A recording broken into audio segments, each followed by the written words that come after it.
A moral story. There was a king who had 4 wives. He was madly in love with the 4th wife and would do everything in his power to please her. As for the 3rd wife, he loved her too, but he felt that she might leave him for someone else. The 2nd wife was the one he would turn to in times of hardship, and she would always listen to him and be there for him during difficult times. As for the 1st wife, he neglected her, did not take care of her, and did not give her her rights, even though she loved him dearly and played a significant role in preserving his kingdom. The king fell ill and felt that his end was near, so he thought to himself, "I have 4 wives now, and I don't want to go to the grave alone." He asked his 4th wife, "I loved you more than my other wives, and I fulfilled all your desires and requests. Would you be willing to accompany me in my grave?" She replied, "Impossible," and immediately walked away without showing any sympathy towards the king. He then called his 3rd wife and said to her, "I have loved you throughout my life. Will you accompany me in my grave?" She replied, "Of course not. Life is beautiful, and when you die, I will move on and marry someone else."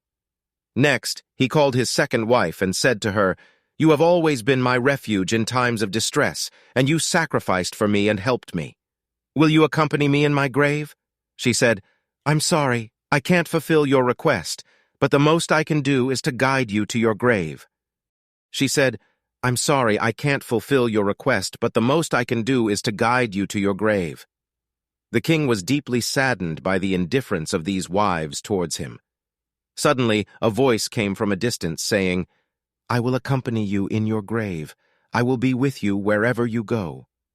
The king looked, and it was his 1st wife who was frail, weak, and sickly due to her husband's neglect. The king regretted his poor treatment of her during his lifetime and said, "I should have taken care of you more than the others. If I could turn back time, you would be the one I cared for the most out of my 4 wives." In truth, my dear ones, we all have 4 wives. The 4th wife, our body. No matter how much we take care of our bodies and fulfill our desires, our bodies will leave us immediately upon death. The 3rd wife, wealth and possessions. Upon our death, they will leave us and go to others.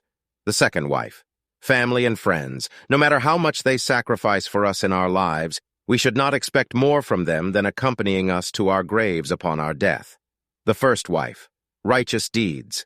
We neglect nourishing and caring for them in favor of our desires, wealth, and friends, even though our deeds are the only things that will accompany us. O Allah, bless, grant peace, and bestow blessings upon our Master Muhammad.